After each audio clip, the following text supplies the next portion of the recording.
Bon, écoutez, nous allons être obligés de commencer les travaux de cet après-midi parce que sinon nous prenons trop de retard. Voilà, donc j'ai l'honneur de présider cet après-midi de congrès. Le temps que nous avons, le premier temps, est intitulé « Pratique militante ». Il a pour but de partager des expériences d'action menées par la LDH. Le premier sujet que nous allons aborder cet après-midi sont les permanences d'accès au droit.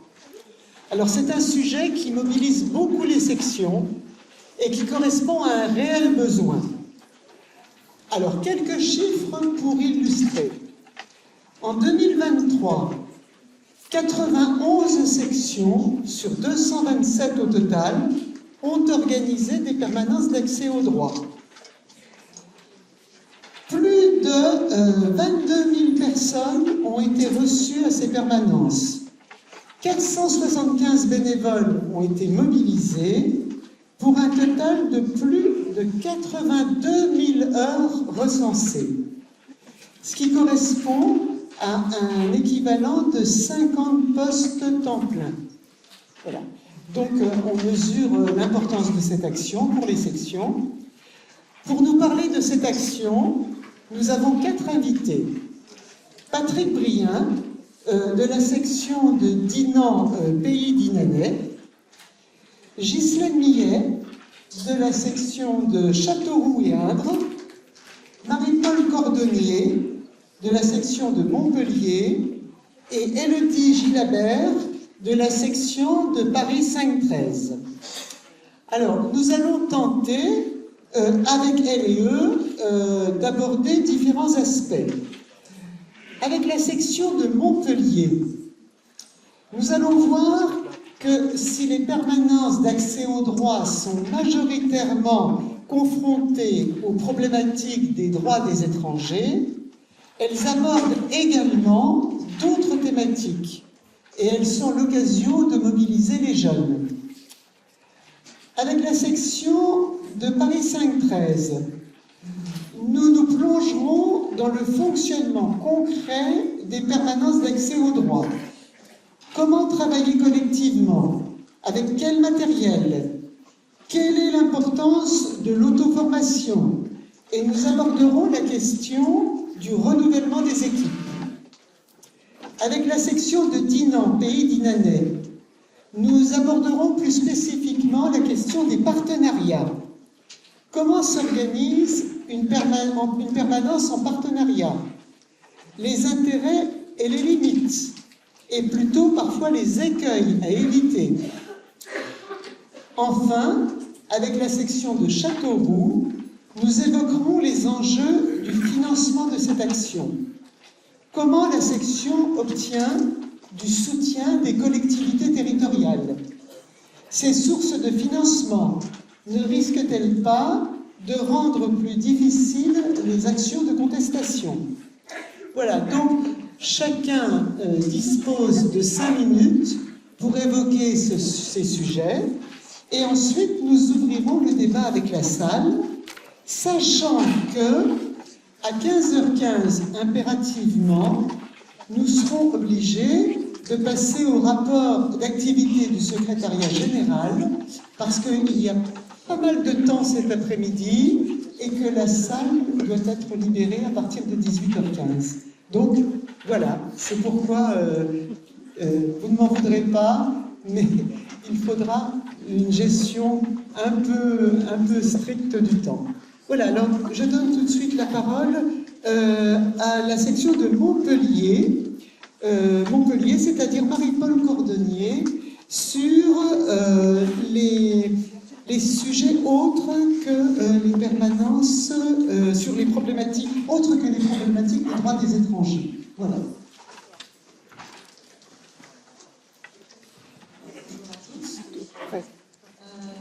À Montpellier, nous avons Faut mettre plus près. 2 après-midi de permanence. Alors, une qui est dans notre local et qui reçoit sur rendez-vous généralement le lundi ou le mardi, et une autre qui est dans un quartier nord très défavorisé et qui reçoit un public effectivement qui a beaucoup de problématiques. C'est sûr, nous aussi, on a aussi des problèmes des étrangers. Mais pas que.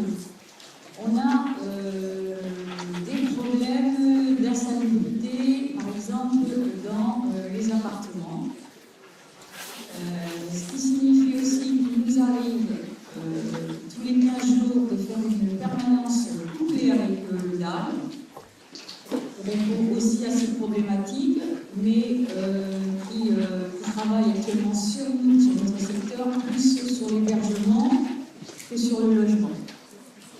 Ensuite, nous avons une grande population de public roumain, de culture tzigane, rome, qui vit dans des bidonvilles. Ça fait plus de 10 ans que nous avons ces bidonvilles. Nous avons 4 associations qui sont normalement là pour faire la résorption des bidonvilles. Et 10 ans après, nous avons toujours autant de bidonvilles et toujours autant de personnes. Par contre, les problématiques ne sont pas accompagnées pour ces personnes. Donc nous arrivons aussi souvent à avoir des personnes qui nous demandent de les accompagner à l'école parce que soit ils n'arrivent pas à inscrire leurs enfants, soit ils n'arrivent pas à expliquer pourquoi les enfants ne sont pas scolarisés tous les jours, enfin, des choses comme ça. Donc on leur rappelle quand même aussi la loi, mais aussi le droit de pouvoir s'exprimer, surtout dans leur langue, parce que souvent elles sont reçues sans traducteur, donc c'est compliqué. Donc on a ce genre de problématique. Nous avons la problématique aussi des personnes qui vivent à la rue. Et souvent, c'est même des bénévoles chez nous qui leur demandent de venir à notre permanence parce qu'elles sont sans RSA, bien sûr sans logement, ça c'est clair, mais elles ne connaissent pas leurs droits, elles n'ont pas de domiciliation. Donc on est obligé de leur expliquer tout ça, souvent même de les accompagner à faire des DAO ou des DALO selon la situation de ces personnes, tout en ne voulant pas se substituer aux travailleurs sociaux, mais ce sont des personnes qui de toute façon ne rencontrent pas les travailleurs sociaux, diverses raisons. Ensuite, on a encore la problématique des étudiants. Qui eux aussi ont des problèmes avec soit leur logement, soit le bourse, soit diverses problématiques. Et on est aussi obligé de leur rappeler un petit peu ce à quoi ils ont droit, parce qu'ils ne connaissent pas toujours. Alors, nous avons pour cela, donc, à peu près une dizaine de bénévoles qui se relaient. Donc, sur la problématique, effectivement, de ces quartiers nord de Montpellier, on fait en sorte d'avoir au moins toujours 3 personnes qui sont toujours là, parce que les personnes reviennent, toujours au moins 4-5 fois, et elles aiment bien avoir, même si on suit leur dossier, elles aiment bien avoir les mêmes personnes qui les a écoutées, parce qu'il faut beaucoup de patience pour écouter les gens, parce qu'ils sont souvent dans la fête, et avant de savoir réellement ce qu'ils veulent, il faut vraiment avoir du temps. Notre public est souvent effectivement des personnes, on va dire, retraitées, comme la plupart des leaders, mais pas que. Nous avons une fac de droit à Montpellier, nous avons, il y a 2 ans de ça, beaucoup d'informations, nous recrutons des jeunes ou des étudiants. La problématique, c'est qu'effectivement, il faut pouvoir les garder. Parce que souvent, et les jeunes juristes sont contents d'être à la vie, de pouvoir effectivement se former à ce genre de public. Et dès qu'ils trouvent un travail, eh bien, effectivement, ils disparaissent parce que leur disponibilité se font de plus en plus rares. Donc on a du mal, mais on arrive toujours à en avoir un ou deux qui reviennent. Ensuite, ce qu'on a aussi comme personnes qui viennent aussi voir ce que c'est qu'une permanence, ce sont des enseignants qui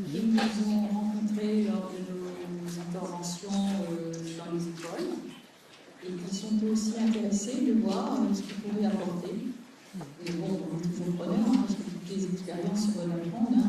On a des juristes dans notre section, mais c'est pas toujours de ça, dans un premier temps, dont on a besoin.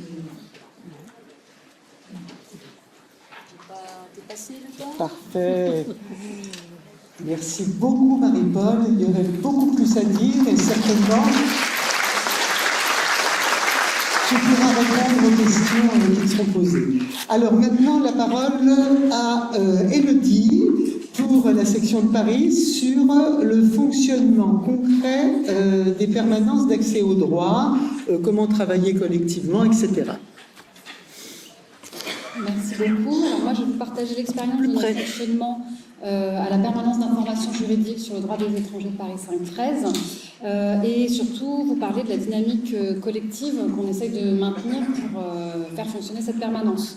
Donc nous, on travaille tous les samedis matins, donc on reçoit des personnes dans une maison des associations du 13e arrondissement sur les questions du droit des étrangers. Donc on a vraiment une fonction d'accueil, d'écoute, d'information et de conseil sur les démarches administratives et juridiques sur le droit des étrangers. Et ce fonctionnement-là, il est possible, il repose sur une équipe de bénévoles. Donc on est entre 10-15 personnes selon les périodes, avec des profils très variés. Donc, il y a des juristes, des avocats, mais pas que. Et puis ça nous permet aussi d'avoir du coup un collectif très riche. La particularité aussi de notre équipe, c'est qu'il y a beaucoup de personnes en activité et on a des modalités d'investissement qui sont assez souples puisque une personne peut s'engager à venir un samedi matin par mois. Et c'est aussi peut-être un des facteurs qui aide à avoir ce collectif qui perdure. On a un planning qui permet un roulement des bénévoles. Dans l'idéal, on essaye de programmer 3-4 personnes par samedi matin, ce qui permet d'avoir des réceptions en binôme des personnes qui viennent nous voir. Donc ça, c'est important pour avoir à la fois le regard croisé sur les situations, mais également une qualité d'écoute pour la personne, puisqu'il peut arriver qu'on ait besoin de se plonger dans le code, et pendant qu'on est dans le code, on n'est pas en train de dialoguer et de créer des conditions de confiance. Donc voilà, c'est des petites recettes aussi qui à la longue, nous paraissent pertinentes. Sur le fonctionnement du collectif, donc pour nous, c'est vraiment une notion centrale. À la fois, on essaye de rester solidaires entre nous, de bien communiquer, de s'entraider. Et on se rassemble aussi sur des convictions politiques, puisque la question de l'accès au droit est absolument essentielle quand on parle du droit des étrangers. Donc c'est vraiment le ciment de l'équipe. Et je pense aussi que c'est une des recettes de la longévité de cette permanence qui a été créée il y a bientôt 30 ans. Voilà, donc je salue d'ailleurs Jean-Marc qui est dans la salle. 3 points clés que je voulais vous présenter sur notre fonctionnement. La question de l'animation, la question des outils et la question du recrutement des bénévoles. Sur l'animation de la permanence, donc on a une coordination bien évidemment pour notre activité. Jusqu'à il y a quelques années, ça a reposé sur une personne uniquement qui était coordinateur de la permanence. Et en fait, voilà, on s'est rendu compte que c'était quelque chose d'assez lourd apporté par une seule personne. Donc on a fait évoluer ces modalités. Maintenant, on a un petit noyau dur de 4-5 personnes à se partager les différentes tâches. Donc voilà, ça nécessite un peu plus communiquer, mais chacun a des périmètres d'action plus circonscrits et du coup ça rentre dans les plannings des uns et des autres, ce qui nous permet de continuer à avancer. Un des points importants aussi de cette animation, on organise des réunions trimestrielles très conviviales. On se retrouve chez l'un d'entre nous, on partage un repas et puis on travaille un peu quand même puisqu'on parle de l'accueil des nouveaux membres, on parle des actualités souvent qui ponctuent malheureusement les évolutions du droit des étrangers. On peut aussi revenir sur des situations qu'on a rencontrées pendant les permanences et sur lesquelles on a pu être en difficulté, donc ça nous permet de débriefer, de réfléchir à des solutions, d'harmoniser nos pratiques. Et puis on fait aussi notre planning, donc on s'inscrit surtout tous les samedis qui vont ponctuer le trimestre à venir. Sur la question des outils, on a mis l'accent sur la communication en interne entre les permanenciers, puisque vous l'aurez compris, hein, on se croise certains samedis matins lors des permanences, mais entre les permanences et entre les réunions trimestrielles, c'est important qu'on puisse rester là les uns pour les autres et bien communiquer. Donc on a classiquement une liste de diffusion mail, on a créé une boucle WhatsApp aussi qui nous permet d'échanger les informations, les actualités, les sujets d'organisation, les difficultés, etc. On a du coup notre planning partagé qu'on a mis aussi en document numérique qui permet la souplesse pour à chacun de se réadapter en fonction de ses contraintes personnelles et de prévenir les autres, de permettre d'avoir toujours quelqu'un de présent à cette permanence. En papier, lors des permanences, on remplit toujours une petite fiche d'information qui permet de compiler quelques données pour bien comprendre la situation de la personne. Et puis, on va noter aussi ce qu'on lui dit, ce qu'on lui conseille, quels échanges on a eus. C'est assez essentiel parce que les personnes peuvent être amenées à revenir. Et c'est important pour nous que les personnes ne réexpliquent pas à chaque fois toute leur situation, mais que le permanencier qui est présent le jour J puisse se reprendre là où les autres se sont arrêtés. Et on a doublé ça maintenant d'un petit compte rendu numérique également. En quelques lignes, on explique la situation rencontrée et on a des permanenciers un peu qui supervisent, qui relisent les comptes rendus, qui supervisent, qui peuvent rajouter des petits conseils et c'est des choses sur lesquelles on peut revenir aussi lors de nos réunions. Et puis, je passe très rapidement, mais on a un petit document numérique avec quelques ressources utiles qu'on utilise assez régulièrement. Par exemple, quand on veut orienter vers un syndicat, quand on veut orienter vers des cours de langue, un petit topo qui vient compléter nos ressources papier, nos CESEDA, nos dictionnaires permanents, dans lesquels on se plonge allègrement tous les samedis matins. Et le dernier point que je voulais aborder rapidement, c'est l'accueil des bénévoles, le recrutement des bénévoles. Donc on fait passer des messages réguliers déjà à la section pour rappeler l'existence de la permanence juridique. Le bouche à oreille fonctionne aussi plutôt bien. On en parle un petit peu autour de nous et c'est souvent comme ça qu'on arrive à coopter des permanenciers. Et puis on a testé à un moment donné de vache maigre de diffuser des messages sur les réseaux sociaux, notamment d'une école d'élèves avocats. Et là, on a eu la très bonne surprise d'avoir une vague de 40 personnes intéressées. Et du coup, là, on a dû un peu s'adapter pour pouvoir accueillir et présenter notre permanence à tout le monde. Mais voilà, on a pu... évidemment qu'il n'y a pas eu 40 bénévoles en plus, mais de ces 40, on a pu garder quand même quelques personnes qui sont restées investies.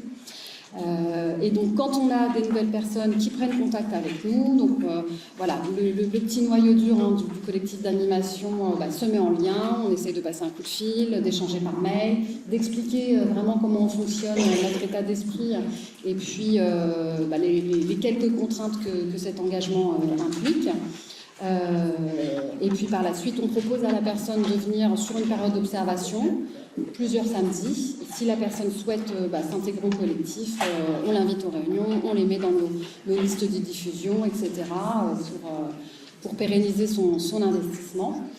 En termes de formation, alors on va être beaucoup sur de la formation sur le tas, c'est-à-dire qu'on crée, dans le cadre de nos binômes, on ne laisse jamais des nouveaux permanenciers tout seuls, on fait toujours des binômes avec les anciens. Les réunions trimestrielles aussi nous permettent de faire un peu d'auto-formation. On a des apports, on a des gens très compétents dans nos permanences qui nous permettent aussi de compléter les uns et les autres et de monter en compétences collectives. Donc jusqu'à présent, on est toujours en recherche de nouveaux bénévoles, bien évidemment. Et pour conclure, je dirais que le rôle d'animation du collectif est vraiment central. L'idée, c'est de créer de la place pour les échanges, que chacun se sente écouté. En cas de difficulté, notre petit noyau dur peut en discuter, associer aussi les autres membres de la permanence pour rechercher des solutions de consensus.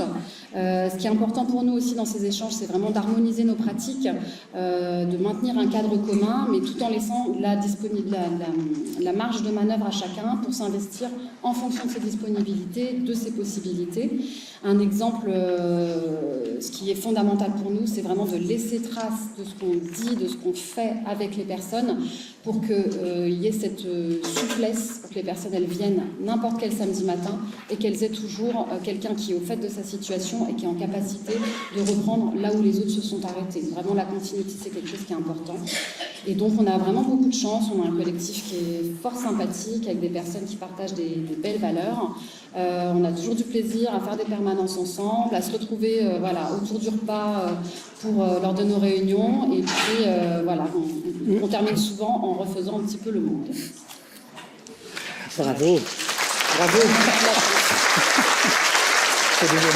Merci beaucoup, Élodie, pour ce témoignage d'une section fort bien, avec une permanence fort bien organisée, et les conseils, voilà, et ce témoignage d'action. Alors maintenant, la parole à Patrick, du pays, section Dinan, pays d'Annonay, sur la question des partenariats.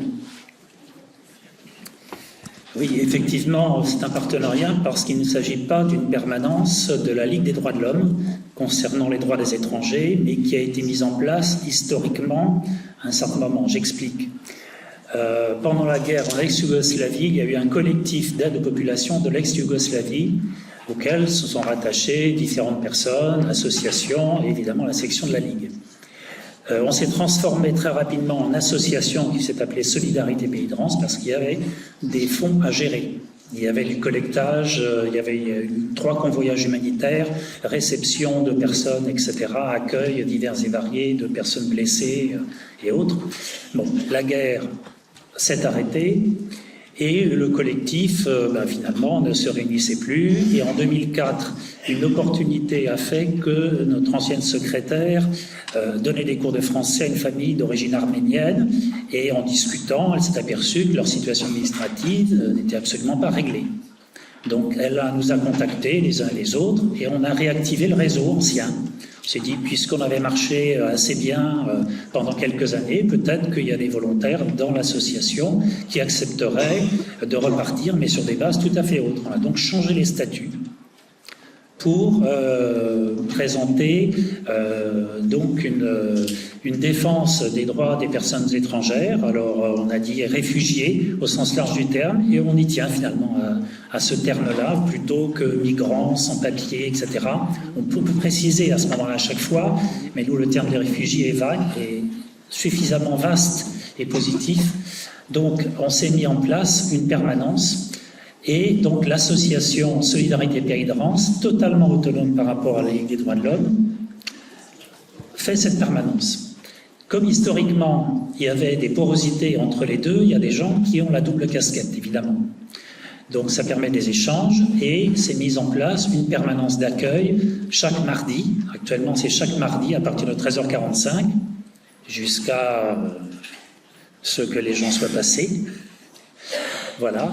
Et donc le but, c'est d'aider dans les démarches administratives avec pour fonction la régularisation. C'est principalement les orientations des permanences et les demandes des gens qui viennent. Mais ce n'est pas que ça.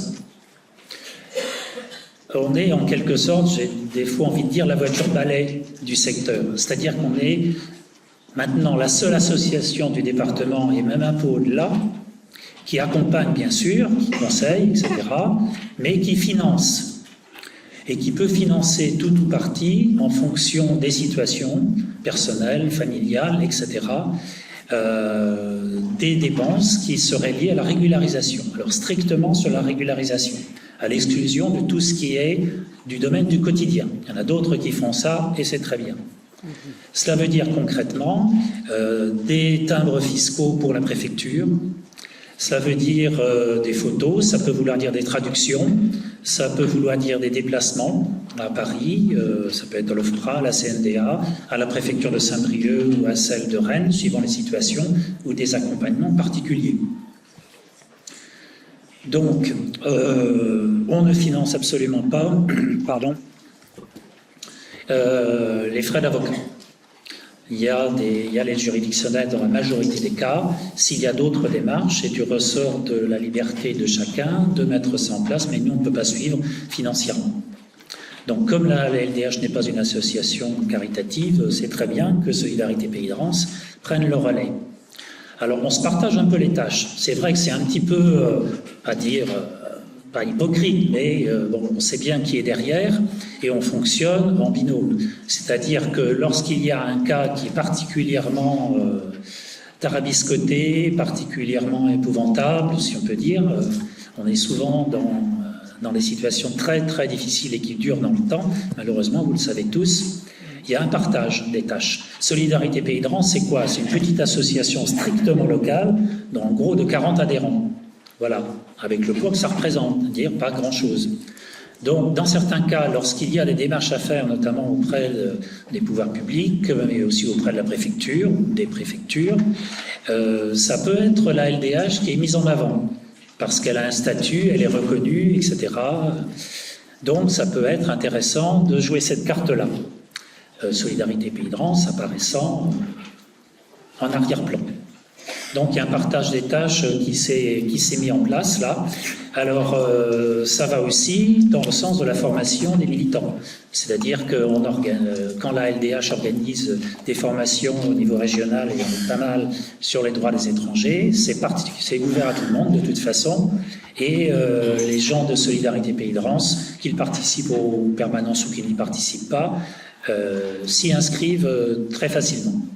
Et ça permet de sécuriser aussi les gens qui ultérieurement seront en permanence d'accueil, puisque n'importe quelle situation peut arriver. Donc il est important d'avoir une base juridique, même si effectivement on se forme aussi sur le tas et en lisant un certain nombre de documents, intégraux ou simplifiés, suivant les circonstances. Mais c'est important qu'on puisse effectivement, quand on est en permanence, par définition, c'est toujours 2. Ça peut être 3 s'il y a une personne qui apprend, mais c'est un principe fondamental et c'est sur rendez-vous. Donc les gens viennent pendant la permanence. Ça n'exclut pas, en dehors des permanences, des rencontres ou des accompagnements. Et c'est là qu'intervient, disons, qu'on met en place ces différentes tâches et que les gens qui sont en permanence d'accueil ne se sentent pas forcément obligés de tout faire de A à Z. On a en ressource des gens qui viennent aux réunions, il y a quand même 2 réunions par mois, à l'issue de la permanence avec compte-rendu de la permanence, doublé par un compte-rendu par mail. Et c'est là que peuvent se répartir différentes tâches. S'il y a des accompagnements, notamment, ce qui est très chronophage, c'est telle personne qui a dit qu'elle n'était disponible que pour ce genre de choses. S'il faut aller à la CPAM ou à la CAF, etc., c'est aussi tout à fait possible. Sachant qu'il faut mettre aussi des limites. Les gens ont des limites personnelles, l'association a des limites personnelles. C'est bien de renvoyer aussi l'ascenseur à d'autres structures qui s'occupent plus précisément de tel ou tel aspect de la question. Les services sociaux en général nous fournissent pas mal de gens à voir parce qu'eux n'arrivent plus. Ce n'est plus leur mandat, donc la maison du département, la mission locale, le CCAS, des associations de réinsertion locale, etc., nous envoient régulièrement des gens. Et y compris quand des gens ne sont plus pris en charge par les structures mises en place localement. Chez nous, dans les Côtes-d'Armor, c'est Coalia qui assure les CADA et les UDA. Dans certaines parties du département, il y a aussi la MICEP qui vient du Morbihan, mais qui a un peu le même rôle. Il y a un 3e organisme qui est strictement sur Dinan, qui s'appelle NOSDAES et qui est habilité CADA lui aussi. Mais évidemment, quand les gens sortent du CADA, en bien ou en mal, le suivi n'est pas forcément assuré. Donc souvent, c'est à nous qu'incombe ce suivi. Parce que les démarches administratives, même si la régularisation dans un certain nombre de cas arrive, il y a toutes les autres démarches. Et nous prenons en charge toutes les autres démarches en fonction de l'autonomie de la personne. Il est évident que la majorité des démarches se font par Internet avec tous les inconvénients que ça présente. Je ne vais pas faire un débat, on en aurait pour une demi-heure à cataloguer simplement tous les bugs possibles et imaginables qui vont avec, qui sont un bouffetant absolument gigantesque et qui sont très, très stressants à la fois pour les gens qu'on accueille, mais pour les personnes qui accueillent aussi. Donc, voilà. Donc, ce que je voulais dire aussi, c'est que c'est toujours important de connaître ses limites et les limites de sa personne. On n'est pas des super-héros, on ne va pas sauver l'humanité. C'est important de se le rappeler de temps en temps. Parce que, effectivement, autant parfois dans les services sociaux que dans les associations, on va dire, humanitaires, il peut y avoir ce petit défaut de la cuirasse. dire voilà, on va renverser la table, on va tout régler, on va faire la révolution, peut-être pas aujourd'hui, mais après-demain en tout cas. Donc il faut foncer, il faut faire ci, il faut faire ça, et on s'épuise. Parce que malheureusement, on est face à une frustration, face à des impasses qui durent dans le temps, qui durent pas seulement quelques semaines ou quelques mois, mais quelques années, et qu'il faut aussi pouvoir assumer collectivement tous les moments de découragement qui vont avec. Merci Patrick. Donc c'est important de se retrouver en groupe, de se retrouver aussi en moment de formation pour réfléchir et d'avoir des billes pour pouvoir avancer après. Merci beaucoup. Merci bien. Voilà. On voit la diversité des modes de fonctionnement de ces permanences d'accès au droit. Maintenant, parole à Ghislaine sur la question des financements et peut-être autre sujet pendant 5 minutes. Voilà. Merci, bonjour à tous. Pour la section de Châteauroux et Indre, vous savez que le département n'est pas très grand, mais malgré tout, notre section de la Ligue a été créée en 1901. Et depuis 1901, elle fonctionne, elle s'est arrêtée, bien sûr, pendant les 2 guerres, mais bien sûr aussi, elle s'est arrêtée une dizaine d'années, et nous l'avons recréée en 1996. Et c'est là, en 1996, qu'on s'est rendu compte qu'il fallait absolument qu'il y ait un pôle juridique. Alors, nous avons donc recréé cette section avec une réunion mensuelle, avec des comptes rendus qui sont rendus régulièrement. Et nous avons donc un pôle juridique qui se tient une fois par semaine. Depuis le Covid, on est obligé de faire par rendez-vous, parce que sinon on avait 40 personnes dans les couloirs et qui attendaient, donc ce n'était pas possible. Donc là, nous avons maintenant sur rendez-vous, et on avait commencé par le samedi, parce qu'on pouvait avoir un petit peu plus de personnes qui pouvaient nous aider, sauf que tous les services étant fermés, on ne pouvait pas du tout traiter nos dossiers. Alors là, à l'heure actuelle, nous faisons une permanence tous les jeudis après-midi. Nous ne sommes que, je rêve de ce que vient de nous dire notre collègue de Paris, nous ne sommes que 3 bénévoles retraités. C'est pas plus, hélas, on n'arrive pas à avoir plus.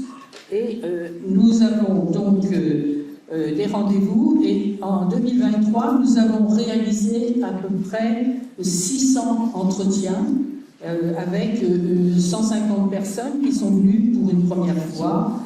L'année d'avant, c'était un peu moins.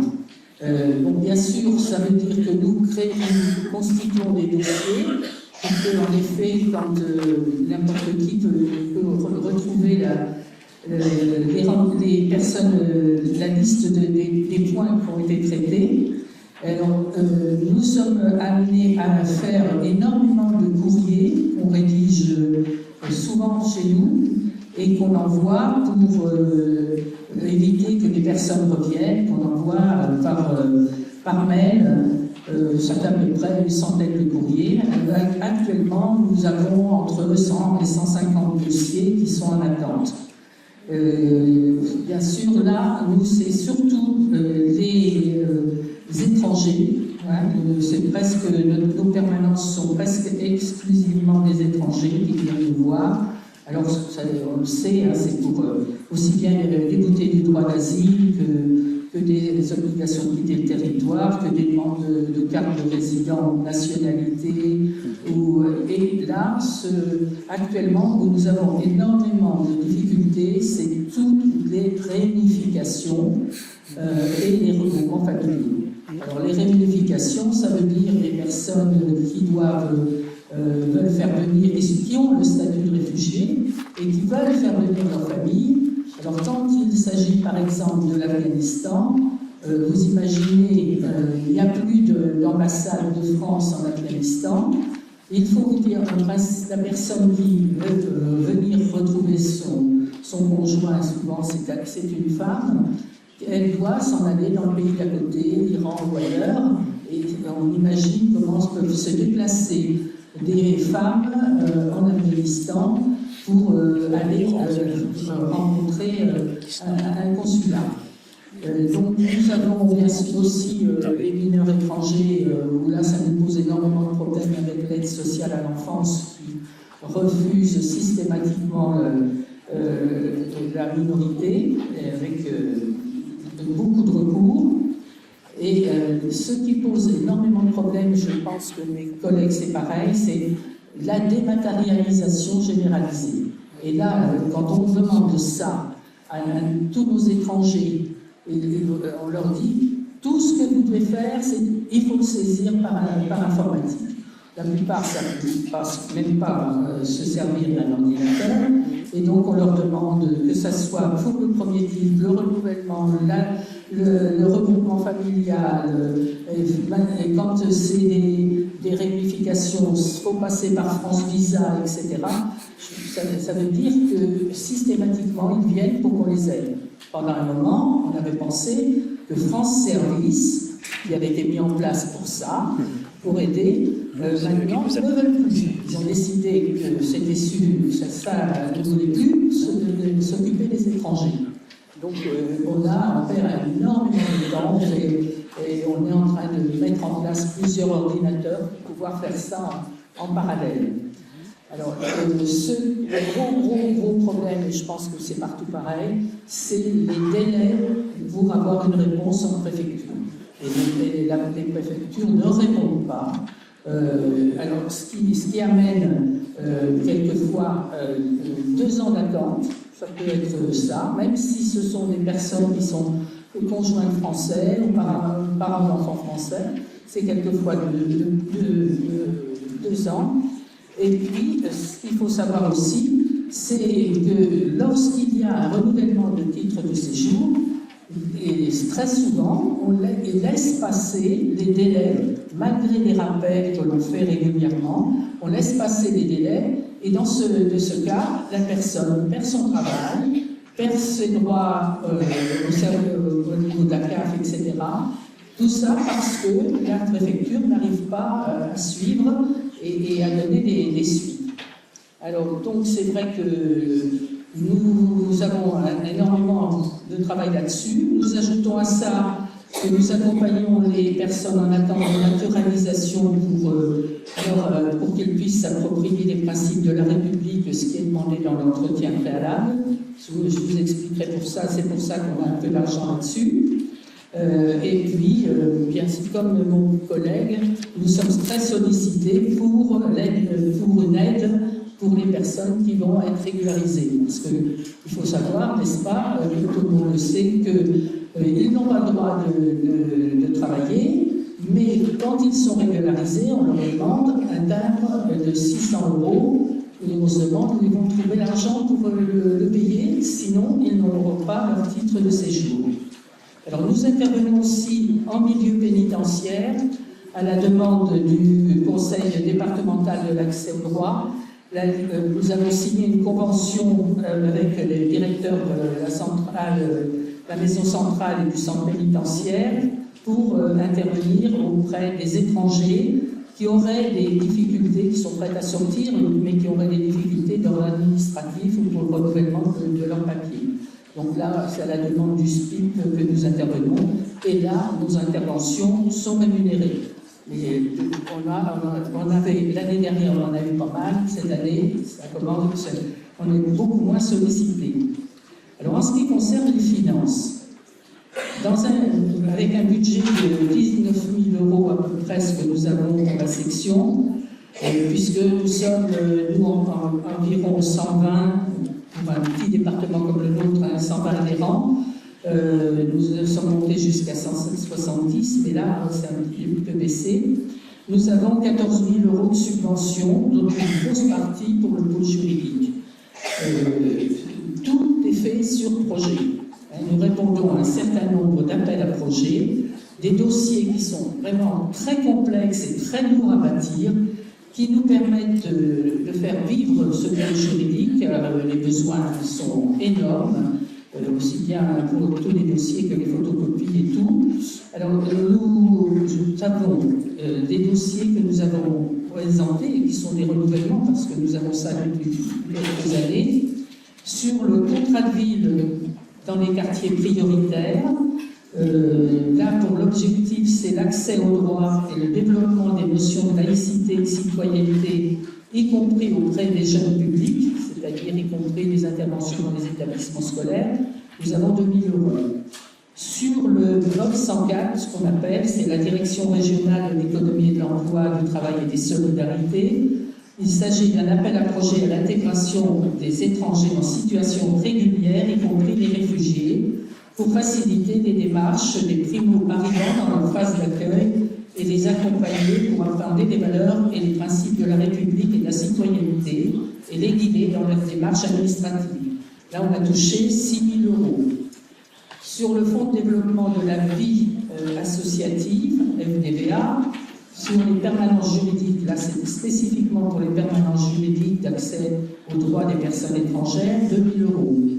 Châteauroux Métropole nous donne 1 000 € parce que depuis 18 ans, nous organisons un repas multiculturel des droits de l'homme où nous invitons tous les ans donc nos amis étrangers, les ligueurs et des membres d'associations amies, et donc plus des personnes, des représentants de certaines collectivités, donc ce qui nous fait un moment de convivialité qui est très, très apprécié de nos amis étrangers. Et puis, bien sûr, les subventions attribuées par certaines mairies, 1 700 €, et le CORA, 1 500 € sur les discriminations. Bien sûr, au départ, nous craignions que ces subventions altèrent notre liberté d'action, ce qui n'a pas été le cas. Mais ce que nous disons toujours, c'est que le jour où ils penseront qu'on ne va pas trop loin, eh bien, ils n'auront qu'à ne plus nous en donner. C'est plus simple. Nous, on fait des demandes, il existe des appels à projets, nous les complétons et pour l'instant, nous en récupérons un certain nombre d'argent. Et il faut dire aussi que nous sommes, comme je vous l'ai dit, un petit département, nous sommes la seule association à accueillir les étrangers. Et les personnes qui nous sont adressées nous sont envoyées par, bien sûr, tous les services sociaux qui n'y arrivent plus à suivre et puis qui nous les envoient, les associations, les CADA, etc. Donc on se retrouve avec beaucoup de personnes, puisque tous les jeudis après-midi, on reçoit à peu près entre une quinzaine et une vingtaine de personnes. Et puis, disons que nous faisons pour le mieux. On sollicite très souvent la préfecture. On n'a pas énormément de réponses. Nous rencontrons le secrétaire général. Nous avons là, le préfet. Je ne s'intéresse absolument pas aux étrangers. Ce n'est pas la peine de lui demander un rendez-vous parce qu'il ne donne pas de suite. Et donc, ce qu'il faut dire, c'est que forcément, un pôle juridique comme ça, avec 3 bénévoles, c'est vraiment peu. Et on trouve très difficilement d'autres personnes qui pourraient venir. Je crois que ça fait un peu peur. Et on a eu quelques personnes qui sont venues nous aider et qui ont dit moi je ne peux pas. Quand une femme raconte ce qu'elle a vécu dans son pays et dans quelles conditions elle est arrivée et comment ça s'est passé, moi je peux pas faire l'éponge avec ça et je ne supporte pas. Donc c'est vrai que c'est pas facile. Les pôles juridiques sont différents. Nous, on fait vraiment, depuis 1996, on tient bon.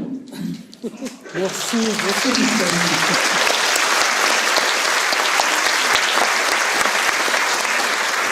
On voit la diversité des situations, que d'activités pour peu de personnes. Alors maintenant, si vous voulez, la parole est à la salle.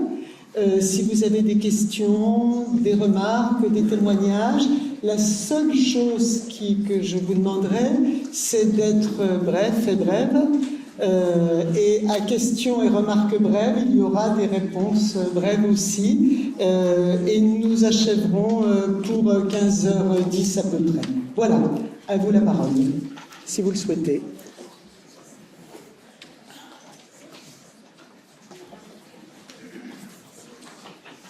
Alors là, il va falloir vous partager les réponses en fonction du Ça sujet. dépend du sujet. La présentation de Paris sur la dernière du niveau, et je me suis dit, c'est bien, dans un moment où il y a déjà un tissu souple d'anciens aux ateliers.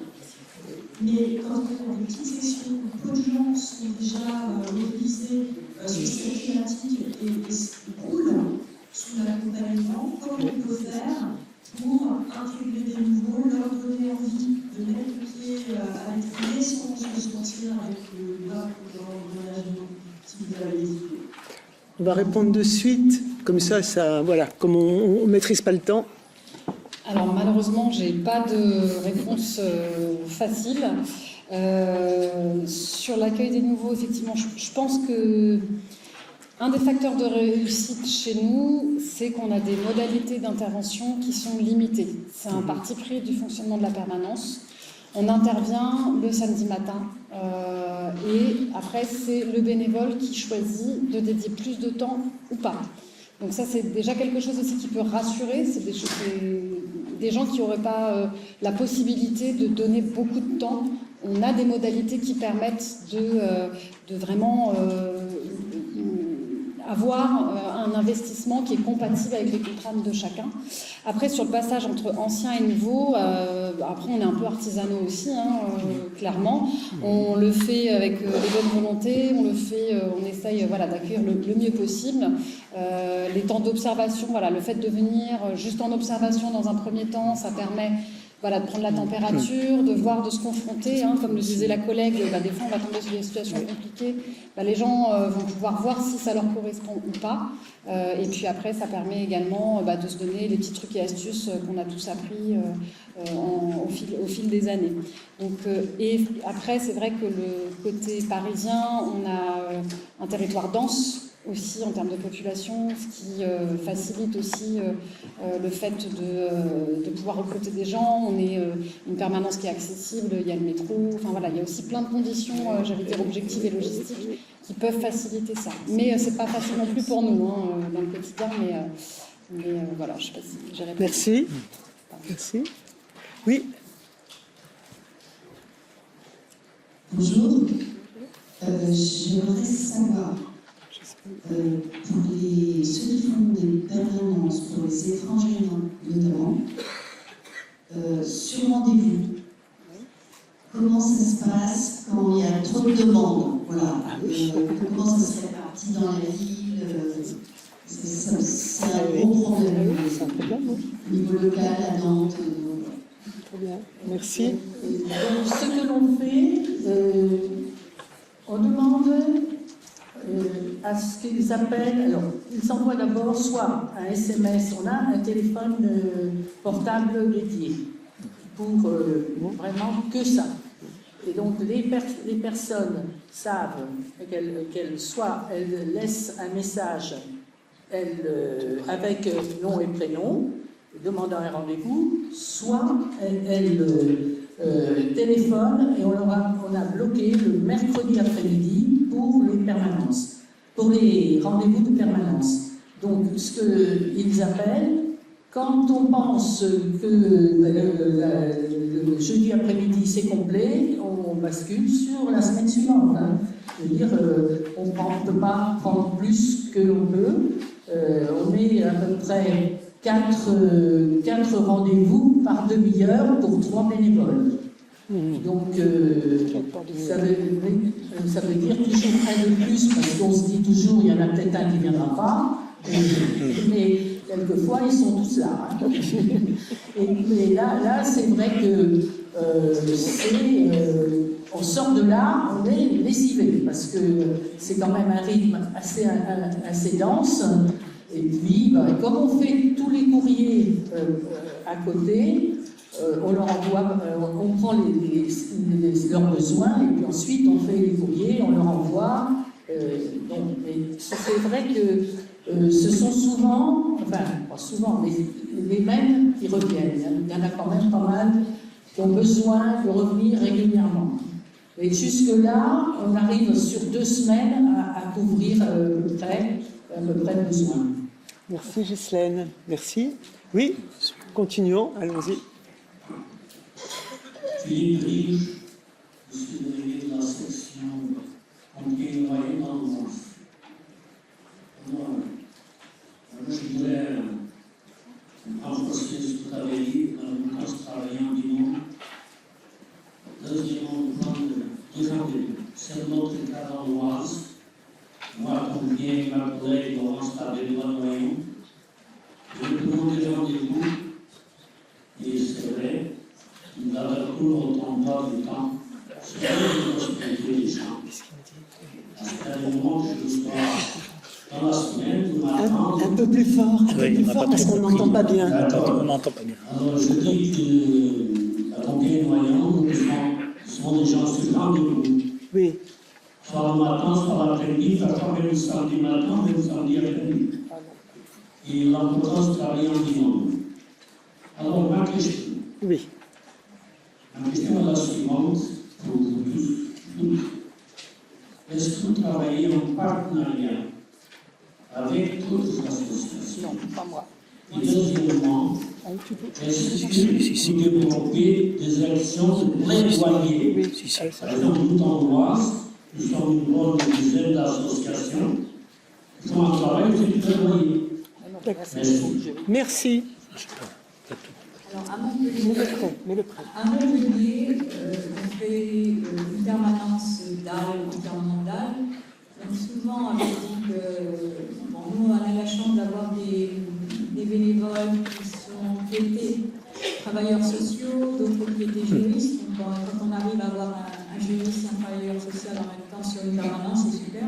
Mais nous faisons aussi des permanences avec la CIMAD ou le RSF, sur le droit des étrangers, bien sûr, parce qu'ils ont quand même une spécificité. Donc ça, c'est sûr que pour nous, quand on a des étrangers, effectivement, avec des problématiques bien particulières, on a la parole à d'autres, parce travailler sur le sujet, notamment moi, donc on connaît à peu près les problèmes, mais il y a des spécificités. Mais on se rend compte, effectivement, qu'il y a d'autres problèmes que quand on fait ces permanences mixtes, qu'ils ne peuvent pas régler eux-mêmes. Par exemple, quand ils ont le RSF, quand ils ont des étrangers, alors souvent des familles avec enfants, des jeunes étrangers, par exemple, quand on parle effectivement de l'accompagner à la mairie ou des choses comme ça pour la scolarisation, ça s'arrête là, parce qu'eux, ils restent vraiment sur le juridique. Quand il s'agit effectivement de leur trouver un hébergement, effectivement, comme on fait aussi des permanences avec le droit au logement, on a toute notre spécificité de généraliste, en fait, pour pouvoir répondre à ces demandes que la CIMAD ou l'OSF ne va pas forcément traiter. Donc pour nous, c'est un plus, effectivement. On essaye maintenant d'avoir aussi quelqu'un de médecin du monde, parce que c'est permanent, générique, parce qu'on est tous... à Montpellier, on est un petit peu plus nombreux que dans les villes de mes camarades, mais on est tous à peu près à une dizaine alors c'est déjà bien, une dizaine de bénévoles dans chaque association, avec effectivement des gens qui ne sont pas toujours là, etc.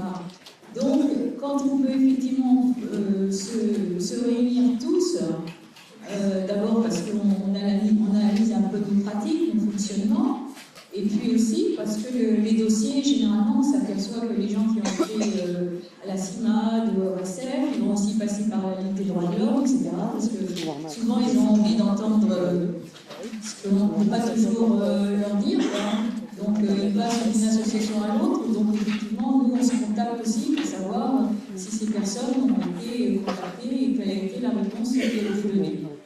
Donc, voilà. Merci Marie-Paul. Autre question? Je viens de la section de l'Ariège et je voulais intervenir sur le partenariat. Nous travaillons en partenariat très très étroit avec RSF et ça fonctionne très très bien. Ensuite, sur l'attitude des préfectures, pourtant l'Ariège c'est un département tranquille Eh bien, si on voit physiquement la préfecture, c'est une véritable forteresse. Et ça, c'est depuis quelques années seulement. C'est quand même assez inadmissible qu'un service de l'État se barricade comme si on était tous prêts à attaquer ce bastion de l'État.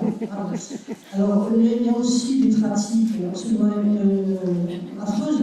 C'est les OQTF du vendredi soir, les OQTF des vacances scolaires, les OQTF qui tombent les jours de fête, à Noël, à Pâques, chaque fois qu'il y a une fête, il y a donc des congés. Et la préfecture espère que nous ne serons pas assez réactifs, nous ne trouverons pas d'avocats pour répondre à l'urgence. Sauf que la préfecture se plante à chaque fois parce qu'on trouve heureusement des avocats qui travaillent même pendant les fêtes, même pendant les dimanches. Mais il faut voir que c'est un phénomène extrêmement pervers. Alors, le problème de l'accès numérique aussi, c'est un autre problème parce que, puisque la dématérialisation des démarches, comment voulez-vous que vous êtes étranger et que vous êtes parfois à la rue, pouvoir avoir accès à l'ordinateur, c'est impossible, donc l'accès au droit est vraiment difficile. Alors, j'ai une question, je terminerai comme ça, pour Élodie. Ce qu'elle disait sur la façon dont elle travaillait en permanence en groupe et par Internet, moi je pensais au problème de la confidentialité et ça me pose vraiment un gros problème parce que nous on l'a aussi. Donc on garde il y a une personne qui garde les dossiers, mais on voudrait bien pouvoir partager. Donc se pose la question de la confidentialité. Ouais. Merci. Merci. Merci, c'est une très bonne question. On se la pose nous aussi très régulièrement. Ce qu'il faut savoir, c'est que dans les outils numériques, tout est anonymisé. Il n'y a aucun nom, il n'y a rien du tout. Voilà, on met une initiale, enfin voilà. On met les dates, on met le nom des bénévoles, mais il n'y a aucun nom qui apparaît dans nos documents. Donc, voilà, c'est ce qu'on a trouvé comme solution. Eh bien, écoutez, pareil, là, pareil. Et vous aussi, rapidement. Alors nous, on a demandé au national une boîte mail spécifique sur Mozilla. On crypte pas sur Mozilla, sur Zimbra, on crypte nos dossiers. Mais alors bon, comme on a aussi beaucoup travaillé sur le médico-social, on ne met pas les noms des gens, jamais. On a effectivement des codes. Parce que, bon, au niveau RGPD, d'ailleurs, c'est dommage que ce qu'on pas là, parce que c'est elle qui nous a vraiment très vite exprimé notre attention sur ce problème. Surtout maintenant, avec les nouvelles lois qui sont passées, nous, notre public aussi, comme les autres, je ne vais pas parler des sans-papiers, mais on a pratiquement vu ça, avec la nouvelle loi de la régularisation par le travail, soi-disant, c'est un piège. Un super piège, parce qu'on s'était aperçu que les gens, quand ils allaient à la préfecture, on recevait le PDF, enfin bref. Donc, chez nous, on s'est dit, si jamais un jour nos dossiers sont piratés, il faudra vraiment être malin pour pouvoir déchiffrer de qui on parle. Eh bien, merci.